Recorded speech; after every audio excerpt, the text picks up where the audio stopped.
Donc, ce que l'on va découvrir, c'est sur la paracha de la semaine, la paracha de Vaishlach, extrait du Netivot Shalom. L'auteur pose beaucoup de questions, mais on va aller directement à l'essentiel. Mais les questions sont également de qualité. Mais à travers les réponses, vous allez comprendre les questions. Donc il dit Inyan Klipat Lavan. Donc déjà, on va essayer de comprendre qui était Lavan. Lavan, c'était le beau-père de Moïse, de Yaakov. D'accord ? Et c'était le frère de Rivka. Donc, Yaakov s'est marié avec les deux filles de Lavan, Léa et ensuite Rachel. Donc, nous savons que Lavan a un parcours un petit peu obscur. On a du mal à cerner ce personnage. Et on va voir que dans cette paracha, en réalité, Yaakov n'a eu que des problèmes dans sa vie. Que des problèmes. Problème avec son frère Esav, avec son oncle, un peu plus tard avec sa fille Dina. Ensuite, il y a eu le problème avec Yosef qui a été vendu par ses frères. Donc on voit que le pauvre, il a souffert. Et à un moment donné, Yaakov décide donc de partir. Après être resté presque 20 ans chez son beau-père, il décide de revenir en Israël. Maintenant, nous savons que Yaakov va fuir son beau-père. Et à un moment donné, Lavan va pourchasser son gendre, donc Yaakov. Et le verset nous dit là-bas, Abanot benotai, va abani banai. Et Lavan va dire à Jacob, les filles sont mes filles. Ce sont mes filles. Et les garçons, ce sont mes garçons. Autrement dit, tout m'appartient. Bechol asher ata roe lihu. Et également, Lavan va dire, tu vois, tout ce que tu as pris, tout le bétail que tu as pris, c'est à moi. Aderer shesiper, ainsi de suite.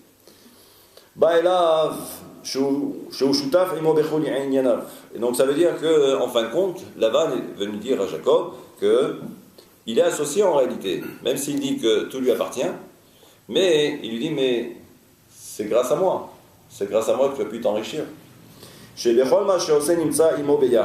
Maintenant, ce que va dire ici l'auteur, c'est ce qu'on appelle le Baal Din. Le Baal Din, c'est l'accusateur. Et ce que nous dit donc le Rav, il nous dit que l'accusateur, c'est le Yetzer Hara. C'est le mauvais penchant, le fameux. Et là-bas, donc, il nous dit qu'en fin de compte, le Yetzer Hara va dire à l'âme, mais on est associé. Il va lui dire quoi ? Ça veut dire dans tout ce que tu fais, je suis associé, je suis avec toi. Même quand tu étudies la Torah, je suis avec toi. Même quand tu pries, je suis avec toi. Et même si il y a cet esprit un petit peu zélé au niveau de l'accomplissement des mitzvot, sache que je suis avec toi aussi. Et il dit et là-bas en fait c'est que bon, là il donne une image, mais vous allez comprendre ensuite l'image, c'est que le Yetzer Hara, même si il est partenaire avec nous dans tout ce qu'on fait, mais son principe à lui c'est quoi ? C'est de provoquer chez l'homme un défaut. Donc ça veut dire dans tout ce qu'il fait, il y a un défaut. C'est pour ça que l'auteur parle des Kadashim. Kadashim, ce sont les sacrifices. Vous savez que si un sacrifice présentait un défaut, on ne pouvait pas l'offrir à Dieu. Ça veut dire que le mal est présent même dans les bonnes actions que l'homme accomplit. Et de quelle façon ? À l'idée marchavot rarot, à travers de mauvaises pensées, ou pnimiyot, ou peniyut raot, et également lorsqu'il y a un intérêt. C'est-à-dire que même parfois, lorsqu'on étudie la Torah, ça peut être de façon intéressée. Et même lorsque j'accomplis une bonne action, ça peut être également intéressé. Mais yesh chamour misé. Et il dit, il y a plus grave que cela encore. מה שלבן ביקש לעקור את הכל, שמבקש לעקור חס ושלום את הכל. Et comme on a vu dans la Haggadah, Lavan, lui, il a voulu tout déraciner. Et là, l'auteur nous dit, mais ça veut dire quoi? Tout déraciner. Et kol helek hatov shel Yehudi. Il est là pour enlever toute la partie positive qui est en chacun. Shelo rak me'arev ra betov. Et pas simplement que, d'un côté, il va essayer de mélanger le mal dans le bien, comme on a pu le voir. Parce que même quand j'étudie la Torah, on pourrait dire étudier la Torah, c'est quelque chose qui est positif, c'est bien. Mais le problème, c'est que dès l'instant où le Yetzer Hara va s'immiscer, et lentement, à ce moment-là, même dans cette étude de Torah, et même dans une prière, le problème, c'est que il y a des mauvaises pensées lorsqu'on prie, lorsqu'on étudie, des fois il y a peut-être également un intérêt, c'est pour que les gens nous regardent, pour qu'on montre que justement on étudie la Torah, regardez qui je suis, j'étudie la Torah. Et là, chez Mashrish Be'adam, Shilton Hara al Shekol Atov Yesodo Bera. Et en fin de compte, la volonté première du Yetzer Hara, s'il y arrive, d'arriver à ses fins, c'est justement de déraciner l'homme. C'est de déraciner l'homme et de faire en sorte qu'en fin de compte, l'homme soit totalement mauvais. Chez Zeuma Sheklipat Lavan Omeret. Et en fin de compte, quand on regarde maintenant, c'est que lorsque Lavan va dire à Yaakov, les filles, ce sont mes filles, les enfants, ce sont mes enfants. Ata ro'elihu, hainu she'akol mehamati, mitoch kavanot ra'ot. Kol ma she'ata osek b'torah u'b'tfila, ve'abanim she'ata molid. Et pourquoi il a parlé des enfants? Pourquoi il a parlé également des filles? Pourquoi il a parlé également de tout ce que possédait Jacob? C'est pour lui dire, et ça c'est le Yetzer Hara qui parle dans la bouche de Lavan, c'est pour lui dire, regarde, en fin de compte, eh bien, tu vois que moi je suis capable de distiller en toi le poison. Donc même les choses qui sont positives, on va dire, et c'est ça en fin de compte, la volonté de Lavan, c'est de tout déraciner à la base. Chez Kol Helek Atov Shelo Yeh Banui Al Yesodei Hara. Chez Kippat Lavan, Ena Bazeh Shemefate Yudin et Barim Raim. Il dit que la volonté également de Lavan, ce n'est pas de séduire l'homme pour qu'il tombe dans ses filets. Autrement dit, de commettre l'irréparable, le mal.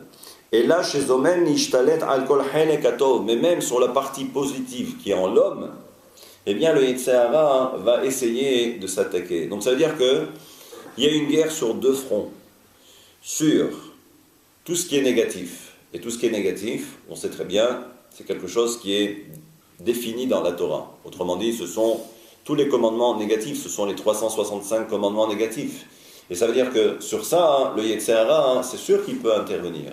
Mais même sur les choses positives que l'homme fait, eh bien là aussi, il y a ce deuxième front où le Yetzer Hara va s'attaquer. Donc c'est beaucoup plus permissif que ça.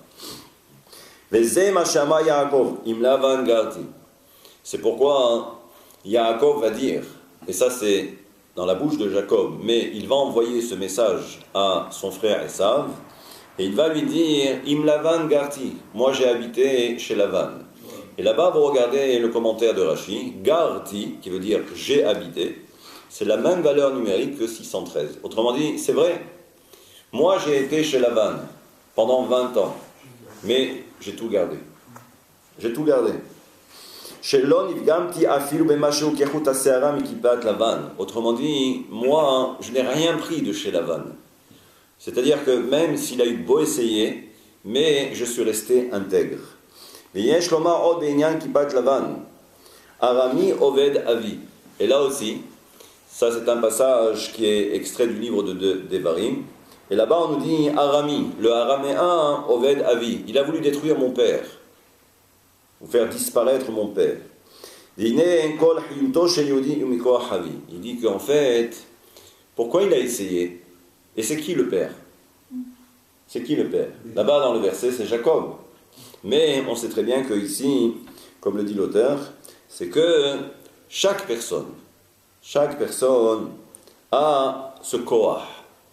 C'est quoi ce koach? C'est cette force. Cette force, elle provient du Père. C'est lorsqu'un homme comprend que Dieu, c'est son Père. c'est bien comprendre qu'en fin de compte, nous ne sommes pas seuls, nous ne sommes pas livrés à nous-mêmes. C'est-à-dire qu'il y a toujours un Kadosh Baruch Hu. Que l'on soit au plus haut ou que l'on soit au plus bas, ou même dans des moments heureux, positifs, bons, et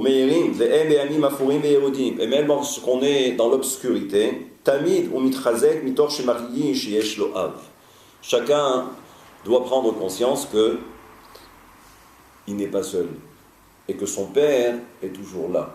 C'est Dieu. Et toute la volonté également de Lavan, c'est de faire disparaître justement cette connexion que nous avons avec le Créateur.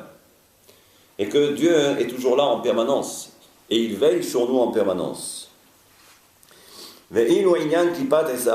Donc il dit maintenant, on a compris que Yaakov s'est retrouvé dans un sale pétrin. D'un côté, il est cerné par Lavan, et de l'autre côté, il y a son frère Esav. Maintenant, qu'est-ce que représente Esav? C'est encore une autre clipa, c'est encore une autre écorce. Quand on parle d'écorce dans la Chassidoute, on sait très bien que c'est les forces du mal. Et là-bas, c'est quoi Esav? Be'inyan ta'avot ou pegamim be'maaseh. Esav, c'est la concupiscence. La concupiscence, c'est-à-dire, c'est les plaisirs de ce monde. D'accord? Et également, c'est également d'arriver à souiller tous nos actes. Et c'est pourquoi, lorsque la Torah le présente, elle dit qu'il était rouge. Et il dit, ça veut dire quoi, rouge? Il dit, ça représente le sang. Ça veut dire que, quand quelqu'un est rouge, en fait, ça veut dire quoi? Le visage, et ainsi de suite. Ça veut dire que il y a bien évidemment la colère, mais ça veut dire qu'il y a de la pression. Et là, c'est ce qu'on appelle la réticha. Réticha, justement, lorsque ça bouillonne, c'est le sang qui bouillonne. Mais il dit, c'est quoi ce bouillonnement? Il dit, c'est justement parce que l'homme ne souhaite qu'une seule chose, c'est de servir justement que ses pulsions. Et ça veut dire qu'il est toujours en mouvement. שכל תכונות נפשו נמשכו לתאוות שפלות מאוד. כל המעשים השפלים שעשה עשיו, וקליפתו של עשיו נחלקת לבית חלקים. Et donc il nous dit en fait, il y a deux parties. כאומרו, הצילנה מיד אחי מיד עשיו. Maintenant, au début de la paracha, on va voir que Yaakov, qu'est-ce qu'il fait? Il va envoyer des émissaires. D'accord? Là-bas, on dira que c'était des véritables anges. Malachim, des anges. D'accord? Et qu'est-ce que Jacob va dire à ces anges, du moins à ses émissaires? C'est d'envoyer des cadeaux. C'est d'envoyer des cadeaux à Esav, pour le calmer un peu. Mais on voit là-bas que Jacob va dire à Dieu, Atzilenina miyad ahi miyad Esav. Préserve-moi de la main de mon frère, de la main de Esav. Maintenant, là aussi, on pourrait se poser beaucoup de questions. S'il avait dit simplement Esav, on sait que Esav, c'est le frère de Jacob. D'accord? Donc pourquoi mon frère, Esav? Il dit en fait, le Yetzer Hara, il a deux visages. Il a le visage de Esav, celui qui vient, et il est là simplement pour dire à l'homme, faute. Tu vas voir, c'est très bien, tu vas profiter, c'est super. Et il dit également que il y a cet autre visage de Esav, c'est le Yetzer Hara, mais dans tout ce qui est autorisé. Mitrazek et arrive, ça veut dire que là, on a l'impression que c'est un Yetzer Hara qui n'a plus l'apparence de Esav. Celui qui arrive avec ses gros sabots, on le voit venir de loin, et on sait très bien que sa seule volonté, c'est quoi? C'est de faire tomber l'homme, d'accord? Dans le mal. Maintenant, à Esav, il peut prendre également le visage du frère, l'ami, celui qui est sympa, d'accord? Ouais, il est très fourbe. Il n'est pas là pour faire retomber l'homme, pour transgresser. Chez Anesh Alem. Et là, mais non, au contraire. Il le pousse à faire quoi? À profiter des choses qui sont autorisées. Et ça, on a déjà vu ce principe. Et c'est pourquoi, lorsque Jacob parle, il dit « Préserve-moi de la main de mon frère, de la main de Esav. » Parce que Esav a deux facettes. C'est pour ça qu'il y avait un rabbin qui disait que le Yetzer Hara, parfois, il peut se présenter avec un accoutrement très particulier. Exemple, un chapeau, une barbe, des péotes. Et quand vous le voyez venir, qu'est-ce que vous allez dire? Quel tzaddik! Il est extraordinaire. N'est-ce pas? מבית הכיפות של תאווה, ומה שהזכיר קודם מיד אחי ואחר כך מיד עשיו, אף שלכאורה הרי השונא היותר גדול הוא קליפת עשיו. Maintenant, on sait très bien que Esav, c'est l'ennemi juré de Jacob. Et normalement, le plus grand ennemi de Jacob, ça serait quoi? C'est Esav. Et pourtant, on voit que là, Jacob a changé. Il a dit, préserve-moi de la main de mon frère. Et ensuite, de la main de Esav. Et là, Jacob,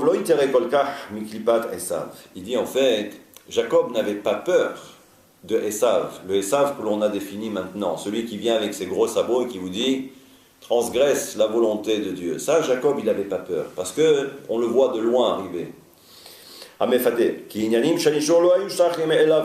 Parce qu'au niveau de Jacob, il n'avait aucun problème à ce niveau-là. Il est resté intègre.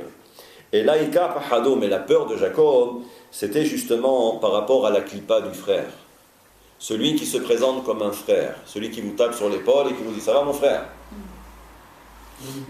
Et après, on sait comment ça se termine.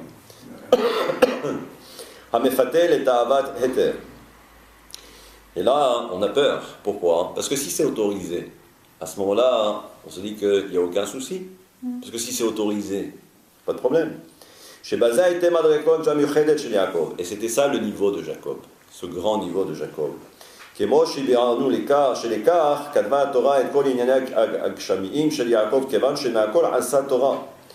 là aussi, on apprend que de tout ce que l'on a vu de l'histoire de Jacob, et pourtant, on a vu que toute l'histoire de Jacob, c'est quelque chose de matériel. Tout est dans le matériel. D'accord? Il dit parce que Jacob a été capable de transformer le matériel en quelque chose de spirituel. D'ailleurs, il faut comprendre que si Dieu nous a créés ici-bas, dans un monde matériel, c'est que forcément ça a une valeur. Manger, ça a une valeur. C'est pour ça que dans la chassidoute, dans plusieurs chassidoutes, il y a un auteur qui s'appelle le Shulchan Taor, c'était la chassidoute des Toldot Yaakov, je crois, oui.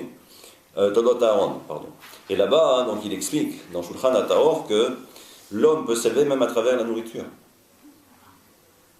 Et là, on peut le comprendre aisément parce qu'on s'aperçoit que 50% de notre, de notre vie, on passe à manger. Entre préparer et manger, ça prend beaucoup de temps. Donc ça veut dire que si Dieu a créé l'homme de cette façon, c'est que forcément, c'est dans ces choses-là aussi matérielles que l'homme peut également se construire et s'élever.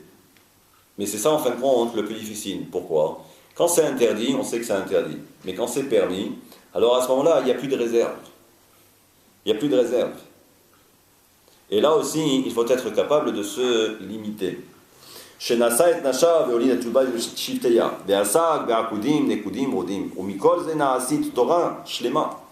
Et de tout ce que l'on voit, de tout ce qu'a fait Jacob, comme l'histoire du bétail, les moutons qui étaient tachetés, pas tachetés, et ainsi de suite.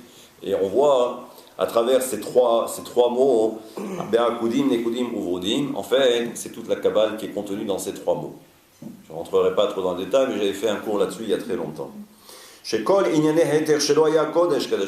que même tout ce qui était autorisé par la Torah, par la volonté de Dieu, c'était Kodesh Kadashim, c'était le Saint des Saints. Ça veut dire, autrement dit, ça avait une valeur.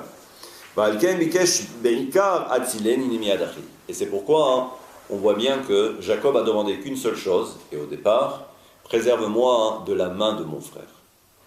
Parce qu'en fin de compte, quand le Yetzer Hara se présente de cette façon, c'est sûr et certain qu'on baisse sa garde, et c'est à ce moment-là qu'on reçoit un hypercute. מקליפת אחיו של עשיו המתין טומאה בכל ימי היתר, וזו שנאמר, וירא כי לא יכול לו, ויגע בכף ירעו, ותקע כף ירך יעקב. Et là aussi, on va voir que dans toutes ces parachiotes et dans la paracha de cette semaine, là aussi, vous vous rappelez le combat, le fameux combat entre Yaakov, donc c'est la nuit, et le génie de Esav. Et donc, ils ont bataillé toute la nuit. Et à un moment donné, donc, qu'est-ce qu'a fait le génie de Esav? Eh bien, il a ensuite, au niveau de la hanche, il y a ce qu'on appelle la luxure de la hanche. D'accord? Il a luxé la hanche. Maintenant, là aussi, pourquoi la hanche? Pourquoi pas la tête? Pourquoi pas les bras?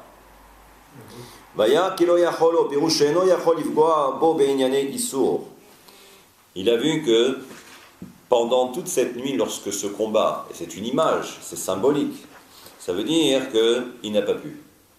C'est-à-dire qu'il n'a pas réussi à vaincre Jacob. Mais ça, c'est dans quel domaine? C'est dans tout ce qui est interdit. Dans tout ce qui est interdit, Yaakov est resté intel, il n'a pas bougé. Mais par contre, et c'est quoi justement la hanche?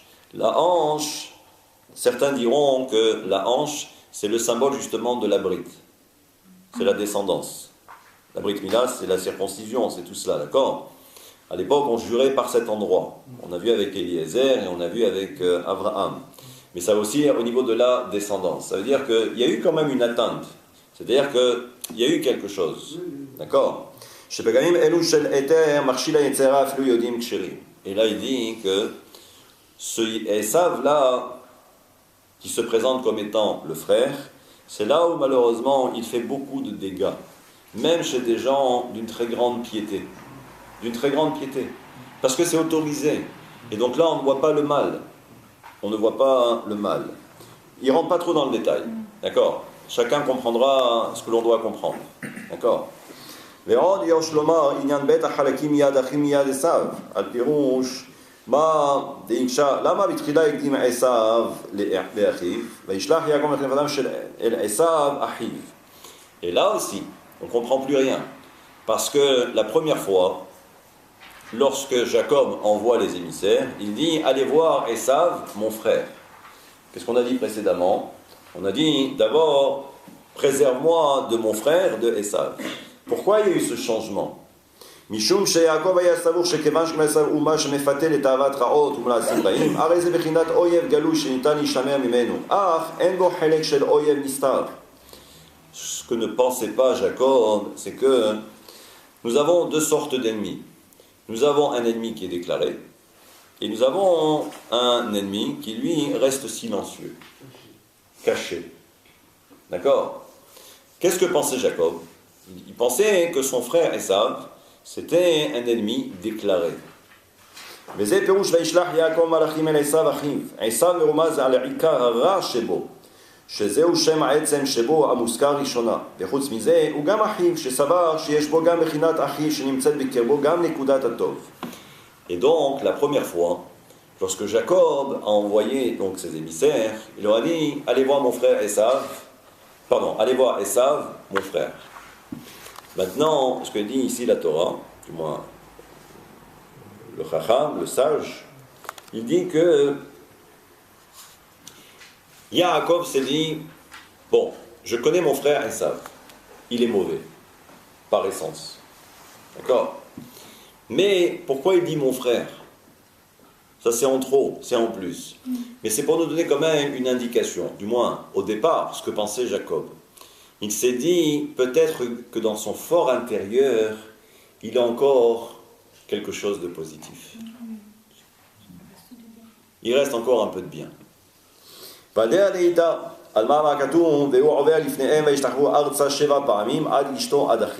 Et là aussi, on va voir que à un moment donné, Jacob voit son frère Esav au loin, qui était accompagné de 400 guerriers. D'accord? Pas venu seul. Hein? C'est un frère. Il le voit au loin. Et là, qu'est-ce que fait Jacob? Il se prosterne à 7 reprises. il se prosterne à 7 reprises. Pourquoi? Sheyesh leakshot leshema ktiv ad.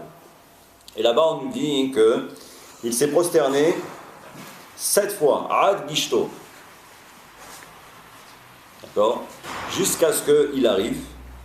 Ad ahiv. Jusqu'à son frère.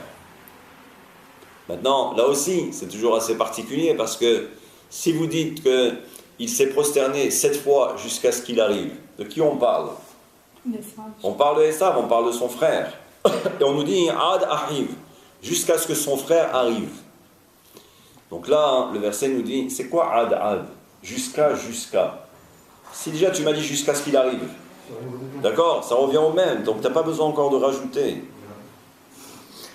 Il dit au Piresh, Shet Esav, Ikifu Zain Kifot. Nous savons que Esav, c'était pas anodin, c'était un personnage. Mais il représentait ce qu'on va appeler 7 clipotes. Il avait 7 écorces dans le mal.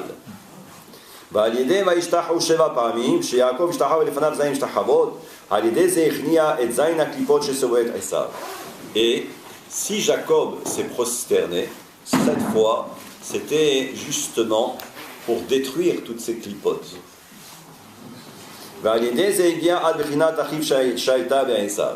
Et ensuite, lorsque son frère est arrivé, on comprend maintenant ce qu'on a dit précédemment. Pourquoi Ad Gishto, Ad Achiv, jusqu'à ce qu'il arrive, jusqu'à ce que son frère arrive. Il dit en fait, la première partie, c'était pour justement éradiquer ces 7 clipotes, ces 7 écorces. Maintenant, son frère, c'est quoi le travail? Qu'est-ce qu'il doit faire? S'il a déjà déraciné toutes les clipotes, toutes les écorces qu'il y a autour. Alors il nous dit justement,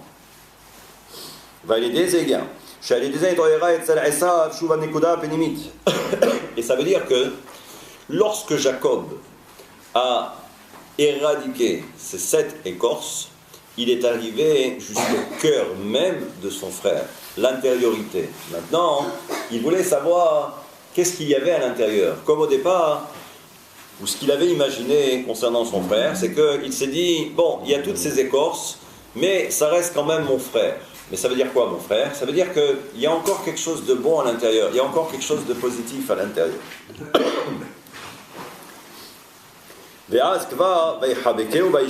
Et c'est pourquoi le verset nous dit qu'ensuite, ils se sont embrassés, ils se sont enlacés.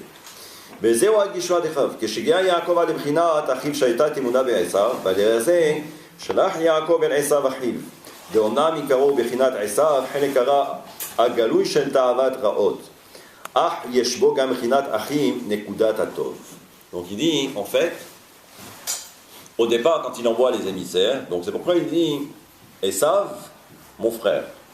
Donc on a compris que ici Jacob fait référence à quelque chose de bien précis, c'est qu'il dit, bon, Esav, c'est Esav, on sait très bien, il est mauvais, il a toutes ses écorces. Et il y a mon frère. Je veux maintenant sonder mon frère, celui qui est à l'intérieur, mon frère.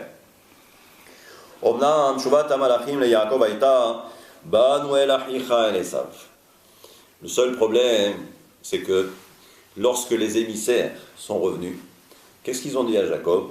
Ils ont dit, on a vu ton frère, on a vu Esav. Sous-entendu quoi?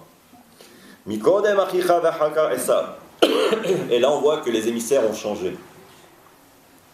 Ils ont changé.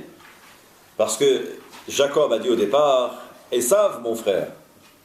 Eux, quand ils sont arrivés, ils ont dit, ton frère, Esav.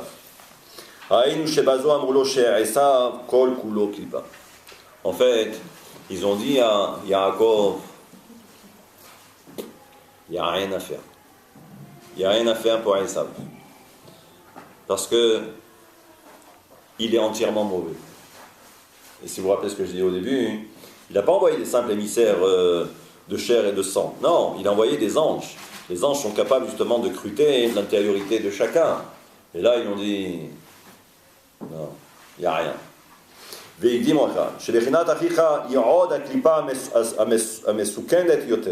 non. Cette clipa-là, Toi, tu as cru que c'était ton frère qui avait encore un petit point positif à l'intérieur, qu'on pouvait encore trouver quelque chose. Ils lui ont dit non, fais attention, parce que cette clipa-là, cette écorce-là, elle est encore plus dangereuse que les 7 autres. Chez Lorak, chez Esav ou Oyev, il dit c'est pas simplement que Esav, c'est un ennemi déclaré, qui est là justement pour faire tomber l'homme. Et là, au Gam Oyev Nistar, mais c'est également un ennemi caché. Au Mitrae qui Achicha, et lorsqu'il se présente à toi, il se présente comme étant ton frère. Chez Mitrila Omnam Achicha, au début, c'est ton frère. Ah, Kol Ze ou Bematara chez l'Esav. Mais il dit, le but c'est quoi? C'est ensuite d'être le Esav qu'il est réellement. D'être le mauvais et le méchant qu'il est réellement. Et Kemamar HaKadosh, il dit que Alma Shomrim Izmirot Lemotzai Shabbat, Kodesh. Et là-bas il dit qu'il y a un chant que l'on récite le samedi soir, à la fin de Shabbat, où il dit Tsonecha Miyad Gozezim. Tsonecha, ton bétail. Là on parle des moutons. Miyad Gozezim, de la main de ceux qui sont là pour enlever la laine. Comment on appelle ça? Pour tondre. Voilà, merci. Pour Shederech Megadle Atzon Negadel et Somra Shel Atzon, et Tzmara, pardon, Shel Atzon, Veleraboto, Kede Shahaka Yochlu Nigzoz. Il dit en fait, comment ça se passe? Lorsque vous avez des moutons, on les fait manger, on les fait paître, et ainsi de suite. Mais pourquoi? Pour que la laine soit abondante. Mais il dit ensuite, en fin de compte, qu'est-ce qu'on fait? On enlève. On enlève toute la laine. C'est une image. Il dit Kemochen. Il dit c'est le même principe avec le Yetzer Hara, avec le mauvais penchant. Mais Gadel Yehudi, comme on a compris maintenant, il va faire grandir l'homme. Sous-entendu, on a vu tout à l'heure. Il prend l'apparence d'un tzaddik, d'un chassid, avec Streimer peut-être, avec une grande barbe, de péot. D'accord? Et là, il lui dit, même à l'homme, il lui dit, allez, va étudier la Torah, va faire la prière, va à la synagogue. Et on se dit, il est gentil celui-là, il nous pousse à faire de bonnes choses. Venotenu la'asot, comme je dis, les choses tartives, pour qu'ensuite, il puisse tout récupérer. Tout récupérer. Mais Igra Rama, les Bira Amikta, il dit, l'homme à ce moment-là, il est porté. Il atteint un niveau extraordinaire, il étudie la Torah, la Tfila, et ensuite il se retrouve au plus bas. Les Bira Amikta, traduction en français de l'araméen, ça veut dire on se trouve au fond du puits. On était au plus haut, on se retrouve au fond du puits. Kazo, Shelot Elorot Tekuma. Et là, cette personne ne peut plus se relever. Et c'est pour ça que le verset il dit Ya'alu Shamaim. Ils sont montés dans les cieux. Yardu Teromot. Ils sont tombés dans les abîmes. Le Yetzer Hara, il va donner à chacun la possibilité de monter, de s'élever, d'atteindre des sommets, d'arriver jusqu'aux cieux. Et ensuite, mais ensuite, son but, d'accord, non avoué au départ, c'est que l'homme se retrouve au fond de l'abîme.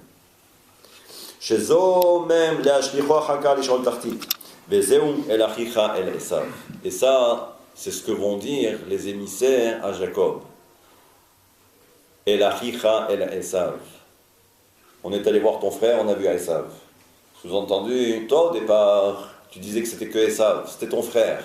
Le frère, il y a encore quelque chose, on peut encore trouver quelque chose de bon en lui. Ils ont dit non. Même ce frère-là auquel tu fais référence, il est encore plus mauvais. Fais attention parce qu'il est plus pernicieux. Chez Waoyen, jusqu'à Meyoter. Chez Enoch Aloui, et la mistater, qui arrive. Et toute la difficulté, c'est qu'il se cache. Il se cache. On comprend maintenant que pourquoi donc Jacob, quand il voit son frère au loin, à ce moment-là, il se prosterne 7 fois pour enlever toutes les clipotes. Mais ensuite, il a bien compris le message des émissaires jusqu'à ce que son frère arrive. Autrement dit, là aussi, il y avait encore un autre travail parce qu'on pensait que Ça y est, si on a enlevé toutes les écorces, ça y est, on arrive au fruit. Le fruit doit être bon. Il a dit non, même le fruit, il est véreux, il n'est pas bon. זה היה אחרי, שעל ידי זה הוריד ממנו את כל הקליפות שלנו, ואז כבר ניגש עם עד האחים הנקודה שמצד צור מחצבתו, מה שאם כן קודם לכן כאשר מלאכים ראו שהיה מוקף עדיין, הקליפות, ואז גם מכינת אחי שלו הייתה מצד הרע. Donc on a vu que même du côté de ce que lui pensait être son frère, c'était encore plus mauvais, parce qu'en fait c'était l'origine même du mal.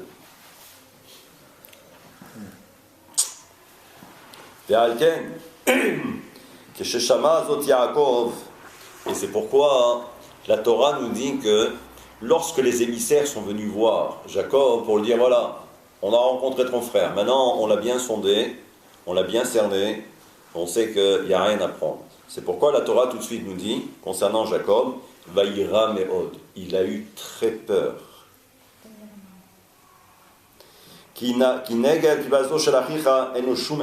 Parce qu'il dit que concernant ce frère-là, il n'y a pas de solution. Quand vous avez un ennemi déclaré, vous savez à quoi vous attendre. Mais lorsqu'il est non déclaré, alors à ce moment-là, c'est très difficile. Et pour ça, apparemment, il n'y a rien. Il dit pourquoi? Il dit parce que dans l'inconscient, quand ce frère-là, et on a vu comment il procède, avec les péotes, avec la barbe et ainsi de suite. Mais le problème, c'est que vous, entre-temps, il vous a permis de vous élever. Maintenant, toute la question, c'est de savoir, mais j'ai atteint un niveau. Maintenant, je suis embarrassé. Parce que, est-ce que j'ai atteint ce niveau parce qu'il y avait ce fameux frère-là à côté, ou est-ce que j'ai réussi à m'élever par mes propres moyens? Comment on peut le savoir? Comment on peut le savoir? C'est important. Si on a fait tout oui, mais parce que... d'arriver. Oui, mais le frère-là, celui-là, pourquoi il vous a poussé? D'accord?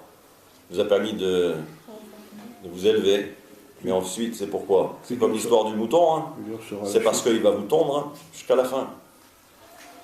D'accord? Donc comment on fait? Il doit avoir les yeux plus ouverts, Eh, quel est les yeux plus ouverts? mitzvot. Nous, à notre niveau, tu sais, il fait de nous comme un pantin. Un pantin. Donc on se dit, ouais, j'ai atteint un niveau extraordinaire, je suis content, je suis heureux. Mais en fait, c'est lui. C'est lui qui m'a poussé, je ne le savais même pas. Et là, l'auteur nous dit, qu'est-ce qu'on fait alors? Qu'est-ce qu'on fait quand ça se présente comme ça? Qu'est-ce qu'a fait Jacob? Jacob, il a séparé son camp en deux parties. Il s'est dit, bah si Esav, qui va venir avec ses 400 guerriers, s'il veut nous attaquer, au moins bon, il attaquera le premier, mais le deuxième pourra s'en sortir, se sauver. Et c'est pourquoi chacun doit savoir que, en fin de compte, il y a ces deux camps. Il y a ces deux camps. Et ça veut dire qu'il faut être capable de se protéger. Ça veut dire que on est cerné de toutes parts. On a, j'allais dire, l'ennemi farouche, connu. Celui-là, on sait très bien que, de toute façon, il va falloir livrer bataille. Mais ça veut dire qu'il ne faut pas baisser sa garde et se dire qu'en fait, il y a encore un autre Yetzer-Hara, et celui-là est beaucoup plus nocif. Beaucoup plus pernicieux. C'est la cinquième colonne. C'est la cinquième colonne. Celui-là, il faut faire très attention. Donc c'est pour ça que toute l'histoire de Jacob, c'est là pour nous renseigner, pour savoir comment est-ce que nous, on doit opérer maintenant. Et se dire qu'on n'est jamais à l'abri. On n'est jamais à l'abri. כנגד עשיו עליו להילחם בפשטות בהגיעה להכניע היצר. אכן גם בזמנים הגבוהים ביותר עליו לירא ולהיפחד מקליפת אחיך. בין כל זה ומכוח חסידך אחרא. Et donc dit que toute la peur qu'on doit avoir, c'est que même si on s'élève, mais peut-être que ça provient de la citra achara, ça provient des forces du mal. Et ça, c'est quelque chose qui est dangereux.